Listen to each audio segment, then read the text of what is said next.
사실은 사이키델릭은 우리가 흔히 생각하는 무슨 방탕하게 이렇게 이상한 파티 같은 거 하면서 막 해롱해롱하는 그런 게 아니라는 거예요. 그래서 옛날 1970년대에는 이 사이키델릭을 통한 인간의 잠재력을 연구하는 프로젝트가 굉장히 활발했고요.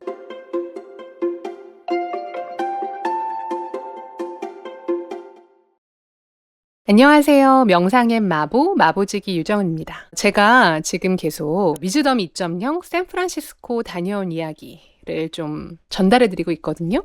위즈덤 2.0 샌프란시스코 올해 2024년 최고의 핫했던 주제를 지금 바로 말씀드리려고 해요. 근데 이거는 약간 좀 위험할 수도 있어요. 뭐냐면 우리나라에는 아직 많이 알려지지 않은 주제거든요. 그런데 제가 이렇게 좀 용기를 내서 말씀을 드리려고 하는 건 이게 최근에 그 뇌과학계와 심리학 그리고 이 명상 요가하는 사람들 사이에서 가장 핫한 주제이기 때문이에요. 우리나라는 지금 이런 거에 대한 논의가 약간은 더딘 형편이에요. 하지만 지금 서구권에서는 이런 거에 대한 법제화, 연구, 리서치 이런 것들이 굉장히 활발하게 진행되고 있어요. 바로 사이키델릭입니다. 혹시 사이키델릭이라는 말 들어보신 분 계실까요? 아마 아직 우리나라에선 낯선 용어일 거예요. 자, 사이키델릭은 그리스어로 사이키는 정신을 의미해요. 델릭은 무언가 분명하게 보다라는 의미거든요. 그래서 약간 우리나라에서 잘못 알려지고 있는 게 약간 이게 환각제를 복용한 뒤에 보는 뭔가 이렇게 몽롱한 상태 이렇게 생각을 하는데 사실 사이키델릭의 정확한 의미는 그리고 정확하게 그것을 이제 만든 사람들의 의미는 뭐였냐면 내면을 보도록 도와준다는 의미였어요. 제가 명상 특히 마음보기, 마음 챙김 명상에 대한 이제 정의를 소개해 드릴 때 사실 명상도 우리의 마음을 보는 작용이다 라고 말씀을 드렸는데 자, 그런 면에서 이게 어떻게 비슷한지 아시겠어요? 사실은 사이키델릭은 우리가 흔히 생각하는 무슨 방탕하게 파티하면서 막 술 먹고 막 이렇게 이상한 파티 같은 거 하면서 막 해롱해롱하는 그런 게 아니라는 거예요. 그래서 옛날 1970년대에는 이 사이키델릭을 통한 인간의 잠재력을 연구하는 프로젝트가 굉장히 활발했고요. 그것을 이제 주도했던 하버드 대학교 심리학자들 중에 몇몇이 사실은 하버드 대학교에서 쫓겨나긴 했어요. 그것 때문에 나중에. 그런데 이제 그 중에 한 분이 람다스라는 분이 있어요. 그분은 이제 미국의 그 하버드 대학교 교수였는데 인도에 가서 본인의 명상 스승을 만나서 이름을 람다스로 개명을 하고 그 다음부터는 사이키델릭이 아니라 이제 명상 그리고 이 정신세계를 탐구하는 그 수행에 평생을 바치신 분이세요. 그리고 또 다른 분은 LSD 이런 것들의 효과를 연구한 분이 있어요. 네. 근데 이제 이런 연구들은 사실은 미국에서 굉장히 많이 1970년대 있다가 그때 미국에서도 닉슨 대통령 이 약물을 금지시키면서 그때 이 약물을 통해서 그 뭔가 이런 마음, 정신세계를 경험했던 많은 젊은이들이 베트남 전쟁을 반대하고 그쵸?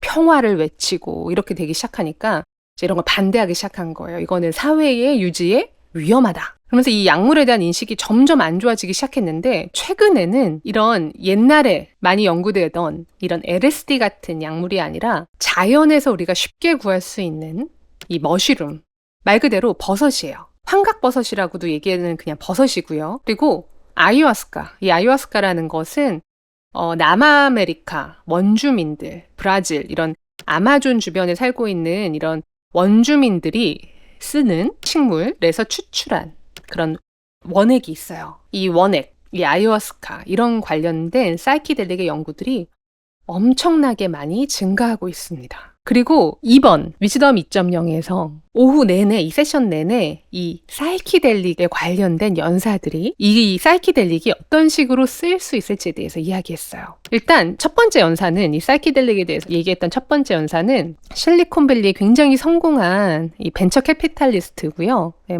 부자겠죠. 돈도 많겠죠. 그런데 이 사람도 비슷한 그런 경험을 해요. 이 실리콘밸리에서 항상 너무 힘들고 막 경쟁에 지쳐 있다가 자신을 찾는 과정 중에 하나가 이 사람에게는 이제 여행을 가는 거였는데 여행을 가서 우연하게 그때만 해도 이분은 명상도 정신적 세계 이런 것도 관심이 없는 분이었다가 너무 우연하게 원주민을 만나서 이 사이키델릭 이런 경험을 하기 시작합니다. 그러면서 삶에 더 중요한 것이 있다는 걸 알아가기 시작해요. 그래서 이 첫 번째 연사는 뭔가 자기 얘기 내가 이걸 통해서 어떤 식으로 내 삶의 변화가 되었나 이 자기 얘기였다면 이 두 번째 연사는 실제 인디안, 아메리카 원주민 출신의 리서처, 과학자셨거든요. 이 연사분은 여자분이셨는데 이 사이키델릭이라는 것이 사실은 어떻게 생각하면 다음 단계의 항우울제이다 라고 표현될 정도로 부작용이 없이 중독이 없이 정신질환, 특히 트라우마를 가지고 있는 환자들의 정신질환에 굉장히 도움이 된다고 알려져 있는데 그리고 이건 실제로 이 아메리카 원주민들이 쓰고 있던 약물이었는데 이것이 얼마나 쉽게 상업화될 수 있는가. 그리고 실제 지금 현재 미국에서도 이게 뭐 주마다 좀 다르겠지만 약간 규제가 심해지기 시작하면서 전문가들을 통해서만 이걸 쓸 수 있게 해놨거든요. 그랬더니 오히려 옛날에 그걸 활발하게 쓰고 있었던 원주민들 같은 경우에 이제 쓰기 시작하면 불법이 되거나 혹은 이거를 쓰려면 너무 많은 돈을 내고 병원에 가서 전문가를 만나고 하는 그런 일들이 생기기 시작한 거예요. 그러니까 이런 것들이 또 현대 제도에 들어오면서 얼마나 불합리해질 수 있는가를 이제 이 아메리카 원주민 출신의 리서처분이 얘기하셨고요. 그런데 우리에게 가장 흥미를 이끌 만한 주제의 연사는 바로 이 마지막 연사였어요. 닥터 데이비드 라빈. 이 마지막 분은 이제 우리가 정신질환을 치료할 수 있다. 이 사이키델릭으로. 지금까지 우리가 정신질환이 있으면 그 증상을 막기만 사실은 급급했다. 그쵸? 네. 원인까지는 치료할 수 없었거든요. 그 원인이 되는 트라우마 이것까지는 치료가 힘들었다면 이제 이 사이키델릭이 그 트라우마를 치료할 수 있는 그런 방법을 우리에게 알려줄 것이다. 그러면서 수많은 최신 연구 자료들을 알려주기 시작합니다. 이 닥터 라빈이 우리에게 전달해주는 메시지는 처음부터 좀 도발적이었어요. 과학자들이 지금까지는 우리의 우울증 같은 이런 마음의 병의 원인이 세로토닌의 불균형, 우리 뇌의 어떤 케미컬, 화학적 물질의 불균형이 어떤 이런 우울증이나 불면증이나 이런 것들을 야기한다. 이런 것들이 바로 이 기존의 이론이었다면 이 닥터 라빈은 이렇게 얘기합니다. 최근 연구 결과들에 따르면 이 우울증이 뇌의 화학적 불균형에 의해 야기된다는 근거가 전혀 없다는 거예요. 놀랍지 않으세요? 사실 우리가 믿고 있었던 것이 우리가 그럴 거라고 추측해왔던 것이 사실은 근거가 없을지도 모른다는 얘기죠. 그러면 무엇이 우울증을 야기하는가? 무엇이 우리의 마음의 병을 야기하는가? 트라우마라는 거예요.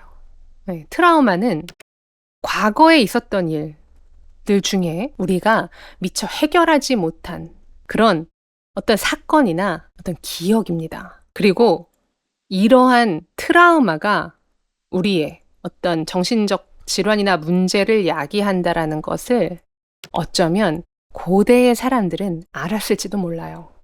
그래서 그때 이 사람들은 사이키델릭, 아까 얘기했던 환각버섯이나 아이오스카 같은 것들의 도움을 받았을지도 모른다는 것이 바로 지금 현대 이 뇌과학자들과 심리학자들이 가지고 있는 가설입니다.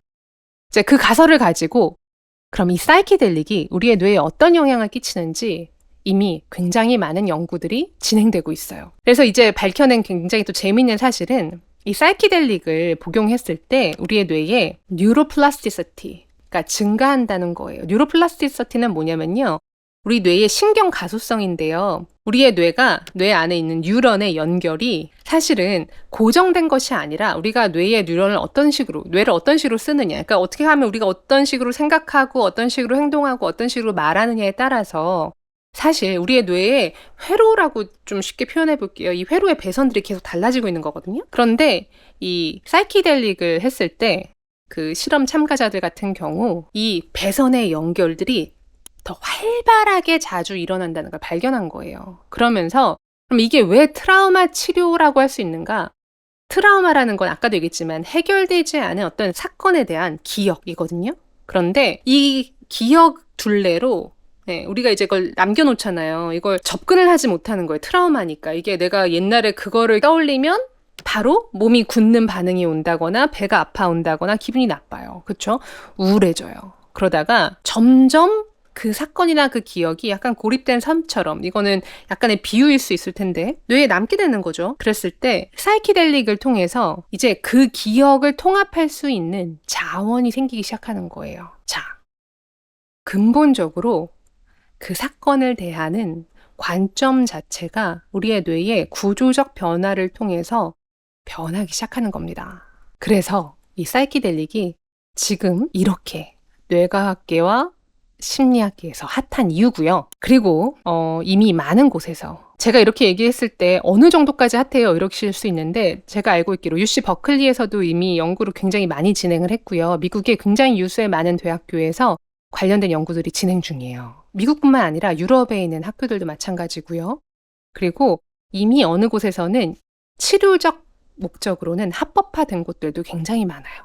근데 아직 제가 이제 여기까지만 말씀을 드릴게요. 아직 우리나라에서는 이런 논의를 하기가 좀 이른 것 같아요. 아직은 우리나라는 이런 뭔가 사이키델릭이다 그러면 유흥용으로 혹은 굉장히 안 좋은 어떤 사람들이 하는 것이라고 우리가 이제 손가락질하는 경향이 있기 때문인데요. 물론 그런 약물들도 있어요. 일단 뭐 코케인이나 필도폰 이런 것들은 완전히 우리의 몸과 뇌를 망가뜨리는, 그거는 정말 좋지 않은 약물이고요. 그런 것들은 정말 하면 안 되고요. 근데 이거는 마치 뭐 술도 마찬가지예요. 어떻게 생각하면. 네, 술과 담배도 마찬가지예요. 이런 것들은 유해 물질도 묶여지는 것들이고요. 지금 여기서 얘기하는 사이키델릭은 그런 유해 물질이 아닐 수 있다. 왜? 이건 중독적이진 않아요. 그러니까 우리가 유해 물질과 유해 물질이 아닌 걸로 나눌 때 가장 중요한 잣대는 중독의 여부예요. 근데 방금 전에 얘기했던 대로 이 사이키델릭 중에 환각버섯이나 이 아이어스카나 이런 것들은 중독적이지 않다라는 것들이 최근에 과학자들이 얘기하는 공통적 견해예요.